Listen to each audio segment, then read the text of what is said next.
biology. So in my previous class we discussed about the first part of photosynthesis, that is the structure and function of a chloroplast. Okay, वो तो हम लोग discussion कर चुके हैं. So आज हम लोग देखेंगे the actual process of photosynthesis, that how is photosynthesis can occur. Okay, so आज की क्लास में मैं आपको बताने वाली हूँ process of photosynthesis. Got it students? And class start करने से पहले एक बात बोलना चाहूंगी, if you are not yet subscribe to our channel that is Neps biology, then go to the subscription button, press the bell icon so that you will get our first notification. Okay, so चलिए class start करते हैं. आज के class में हम पढ़ने वाले हैं process of photosynthesis, that is actually ये जो फोटोसिंथेसिस प्रोसेस है ये कैसे होता है प्लांट्स के अंदर. फोटोसिंथेसिस कहाँ पे होता है, ये मैंने फर्स्ट क्लास में बताया था, ये हमेशा प्लांट्स के अंदर होता है. क्यों? क्योंकि वहां पे क्लोरोफिल पिगमेंट प्रेजेंट रहता है, वो भी किसके अंदर, क्लोरोप्लास्ट के अंदर. ओके, तो ये जो प्रोसेस है फोटोसिंथेसिस का, ये बहुत ही कॉम्प्लिकेटेड प्रोसेस है. सो इसके लिए इसे क्या करते हैं ना, हम लोग दोनों पार्ट में डिवाइड कर देते हैं. ठीक है, ये हो गया आपका फर्स्ट पार्ट, ये हो गया सेकेंड पार्ट. फर्स्ट पार्ट को और भी एक नाम बोला जाता है, that is the light reaction. Okay, and second part को बोला जाता है डार्क रिएक्शन. अब आप पूछोगे कि ऐसा क्यों है भाई, एक का नाम है लाइट रिएक्शन एंड दूसरा का है डार्क रिएक्शन. देखो यहां पर लाइट वर्ड है. ओके, सो ये कैसे होता है, it is always occur in the presence of light. Presence of light. अब यहां पे लाइट माने क्या है, sunlight. Always remember light means sunlight की बात कर रहे हैं हम लोग. ठीक है, क्योंकि आपको पता है जब भी हम फोटोसिंथेसिस की बात करते हैं तो इसे अगर मैं डिवाइड कर लूं, that is photo and the second one is the synthesis. Photo means what, photo means always sunlight and synthesis means the formation of what, formation of food, that is the carbohydrate. Okay, so the formation of food occur in the presence of sunlight is called nothing but the photosynthesis. So यहाँ पे जब हम लोग light लिखेंगे तो कौन सा light होगा, सनलाइट ही होगा. यहाँ पर लाइट रिएक्शन होता है तो यहाँ पर कौन सा लाइट है, सनलाइट है. ठीक है, light reaction means it is always, mark the point here, always occur in the presence of light. इसीलिए इसको और एक नाम भी बोला जाता है, that is light dependent reaction. ये लाइट के ऊपर में फुल्ली डिपेंडेंट रहता है. अगर लाइट है तभी जाकर ये रिएक्शन होगा, नहीं तो नहीं हो सकता. ओके, अगर हम डार्क रिएक्शन की बात करें तो डार्क रिएक्शन में मैं क्या लिखूंगी, occur in the presence or absence. Okay, देखो यह प्रेजेंस और एब्सेंस ऑफ लाइट माने व्हाट. ओके, ये क्या होता है ना, इसके अंदर रिएक्शन होगा. कब होगा, जब लाइट प्रेजेंट होगा तब भी होगा, जब लाइट एब्सेंट होगा तब भी रिएक्शन होगा. ठीक है, इसीलिए यहाँ पे दो टर्म होता है, एक तो होता है प्रेजेंस और एक होता है absence of what, of light. समझ में आया? तो इसे हम लोग क्या बोलेंगे, इसे हम लोग बोलेंगे light independent reaction. Independent reaction. देखो इधर कितने प्यारे कंसेप्ट है, जरा मार्क करो. यहां पर मैं लिखी हूं डिपेंडेंट रिएक्शन, यहां पर हो जाएगा इंडिपेंडेंट रिएक्शन, क्योंकि इसे कुछ फर्क नहीं पड़ता कि लाइट है या नहीं है, ये प्रेजेंस में भी होगा एब्सेंस में भी होगा, इसीलिए इसको डार्क रिएक्शन हम लोग बोलते हैं. ठीक है, और लाइट इंडिपेंडेंट रिएक्शन भी बोलते हैं. अब यहां पर देखो लाइट रिएक्शन के अंदर और क्या क्या चीज होता है, और एक पॉइंट हम लोग देखेंगे, फोटो फॉस्फोराइलेशन. ओके, ये एक हम लोग पढ़ेंगे लाइट रिएक्शन के अंदर। फोटोफॉस्फोराइलेशन इज व्हाट, देखो फोटो वर्ड आ गया, फोटो वर्ड आ गया means sunlight,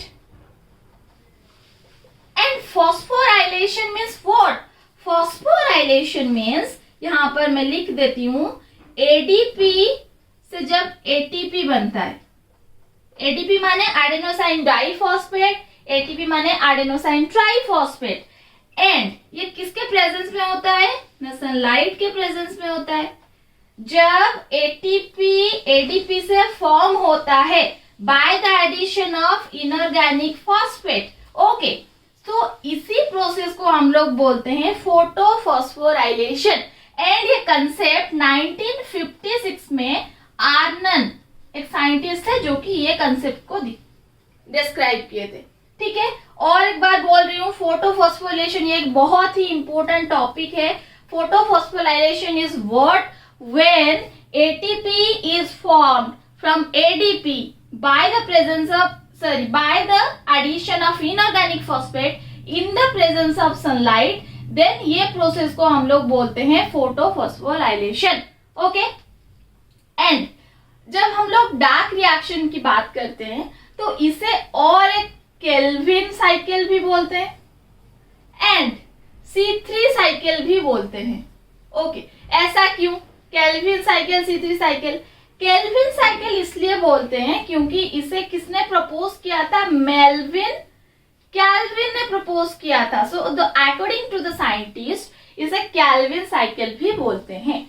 and C3 cycle क्यों, C3 देखो जब ये साइकिल हम लोग बनाएंगे ना नेक्स्ट क्लास में, तब यहाँ पे जो फर्स्ट स्टेबल प्रोडक्ट जो फॉर्म होता है, first stable product that is phosphoglycerate, ये जो फॉर्म होता है इसमें 3 कार्बन होते हैं। एंड इसीलिए क्योंकि फर्स्ट स्टेबल प्रोडक्ट में 3 कार्बन प्रेजेंट रहता है, सो रिएक्शन को, ये जो साइकिल को हम लोग बोलते हैं C3 cycle, okay.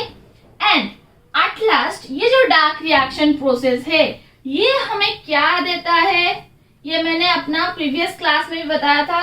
Dark reaction that is ये होता है स्ट्रोमा में, कहां पे, स्ट्रोमा में होता है। स्ट्रोमा में होता है मीन्स हम लोग को क्या प्रोडक्ट देता है, that is the sugar, nothing but the sugar और द कार्बोहाइड्रेट, जो कि कहां पे होता है, स्ट्रोमा में होता है। अगर हम लोग लाइट रिएक्शन की बात करें, एक प्रोडक्ट हमको एटीपी मिल जाता है। एटीपी के साथ और एक चीज मैंने बोली थी, एटीपी के साथ क्या होता है, NADPH2, ये एक रिड्यूसिंग एजेंट है। तो ATP एंड NADPH2 ये हमको कहां मिलता है, लाइट रिएक्शन में मिलता है, ठीक है।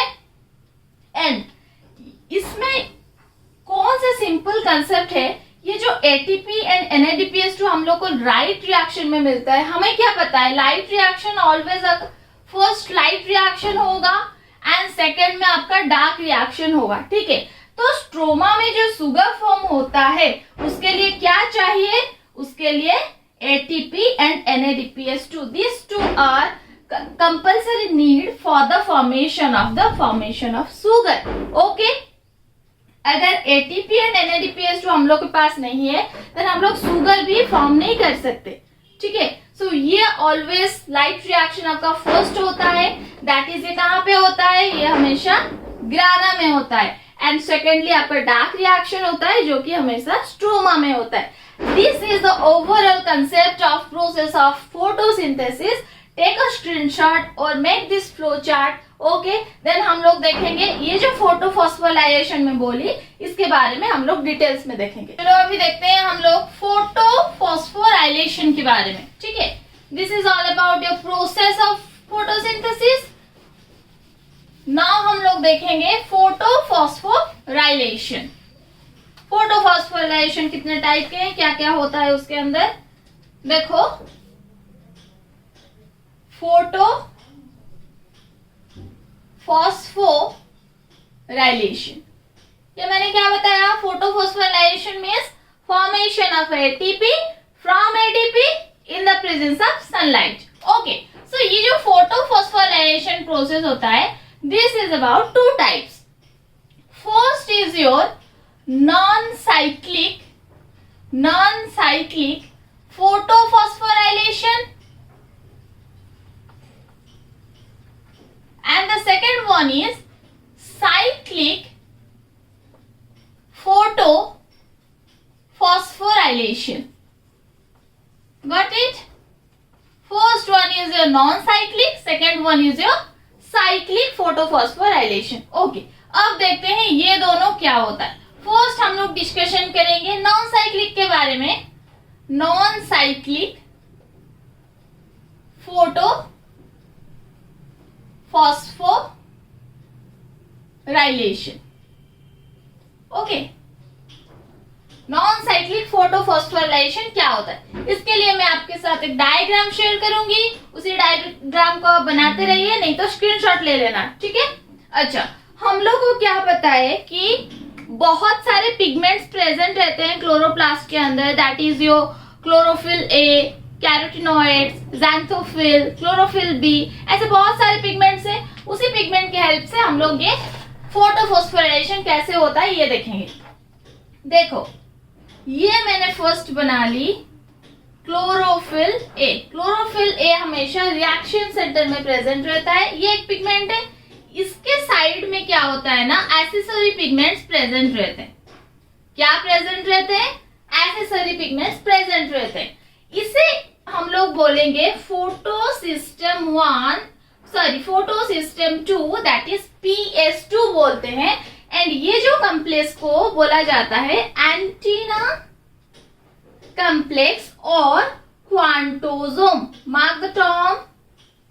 इसे हम लोग बोलते हैं एंटीना कॉम्प्लेक्स और क्वांटोसोम. एंड इसका नाम क्या है? फोटोसिस्टम 2. एंड यहाँ पर ये जो कॉम्प्लेक्स प्रेजेंट है ये हमेशा सनलाइट की P680 नैनोमीटर को मैक्सिमम वेवलेंथ को एब्जॉर्ब करता है, इसीलिए इसको P680 भी बोलते हैं. ओके, चलो, ये हो गया आपका रिएक्शन सेंटर. ये इसका एक्सेसरी पिगमेंट्स हो गया. अब क्या होगा? रिएक्शन सेंटर किसे ऑब्जर्व करता है? सनलाइट को. किसे? सनलाइट को ऑब्जर्व किया. सनलाइट के अंदर क्या प्रेजेंट रहता है? That is photons. क्या प्रेजेंट रहता है? फोटोन्स प्रेजेंट रहता है. When the accessory pigments absorb the photon, accessory pigment क्या करेंगे? फोटोन को एब्जॉर्ब करेंगे. जब सनलाइट ये PS2 के रिएक्शन सेंटर के रीच करेगा तब ये जो फोटोन्स है ये किसके? एक्सेसरी पिगमेंट्स इसे एब्जॉर्ब करते हैं. Then the accessory pigments passes to the photons into the reaction center. Accessory pigments photons को रिएक्शन सेंटर को पास करते हैं. When the chlorophyll A or when the reaction center absorb the photon, it gets excited. अब ये क्या करेगा ना, electrons को एक्साइट करेगा या उछालेगा इलेक्ट्रॉन्स को, क्योंकि इसके पास फोटोन्स है.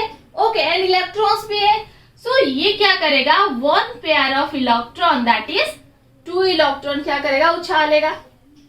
अब ये अगर एक्साइट होता है तो इसे क्या होगा? एक्सेप्ट करने के लिए यहाँ पर क्या होगा? प्राइमरी इलेक्ट्रॉन एक्सेप्टर, जो कि फर्स्ट आपका 2 इलेक्ट्रॉन को एक्सेप्ट करेगा. Okay, then primary electron acceptor क्या करेगा? ये जो दोनों इलेक्ट्रॉन को पासिस करेगा किसके पास? That is plastoquinone. Okay, then plastoquinone फिर किसके पास पास करेगा? साइटोक्रोम. ओके, देन साइटोक्रोम से फिर दोनों इलेक्ट्रॉन कहां पे जाएंगे? Plastocyanin, that is PC. Mark here, PC. ये होता है याद करने का तरीका.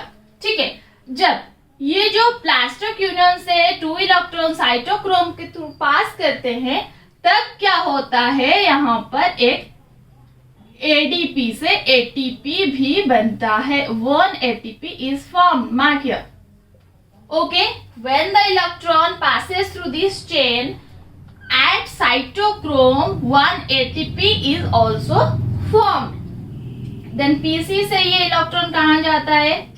PC से ये जाता है और एक रिएक्शन सेंटर.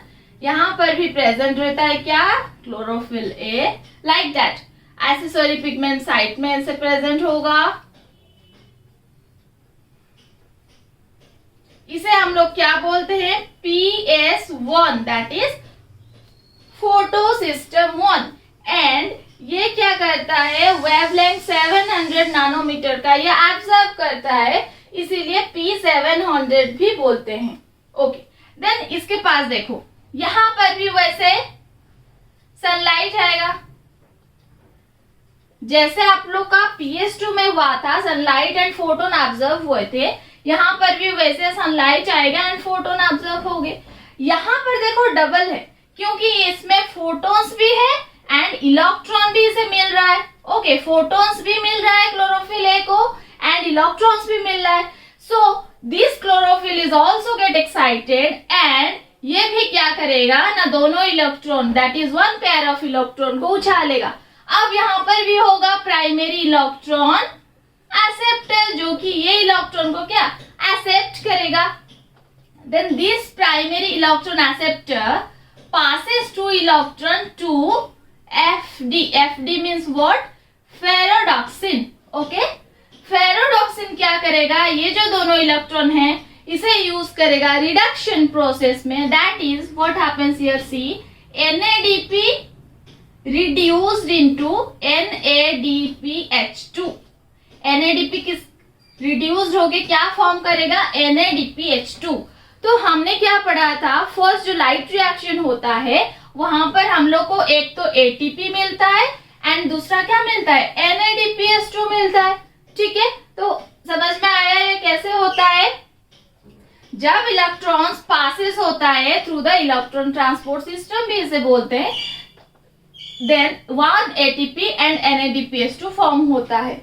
ओके, एंड अब यहाँ पे एक बात देखो, यहाँ पर जो इलेक्ट्रॉन निकला क्या वो रिटर्न आ रहा है, यहाँ पे देखो ऐसे जा रहा है ना, ऐसे जा रहा है, फिर ऐसे जाके ऐसे, यहाँ पर क्या हुआ, NADPH2 फॉर्म होता है। यहाँ पर एक रिएक्शन सेंटर है, यहाँ पर एक रिएक्शन सेंटर है।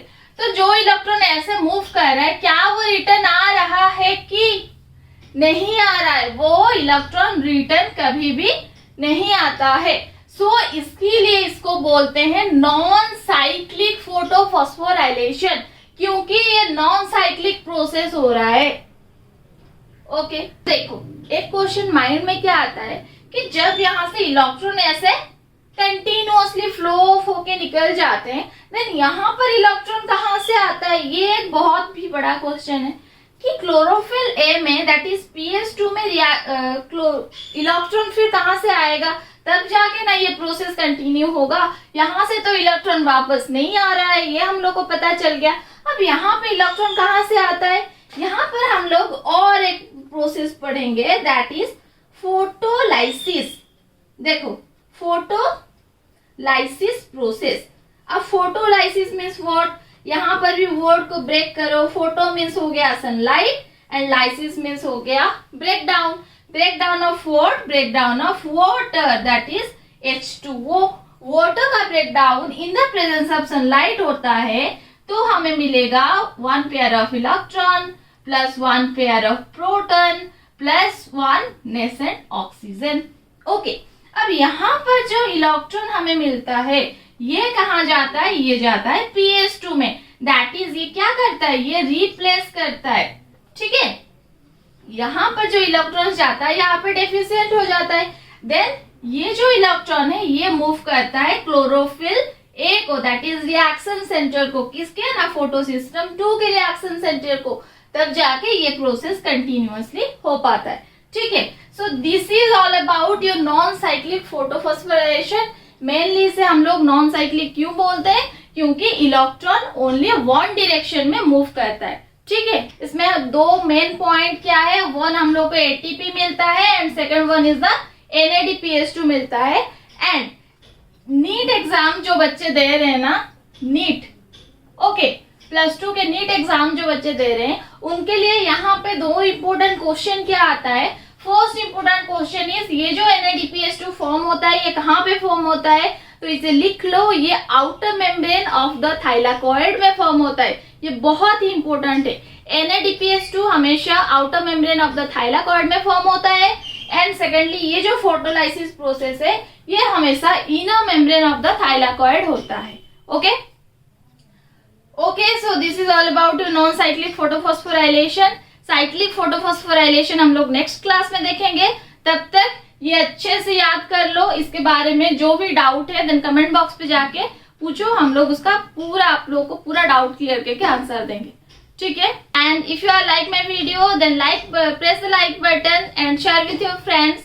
If you are not yet subscribed, then subscribe to our channel, that is SNAPS Biology. Press the bell icon so that you will get our first notification. Thank you. Have a good day.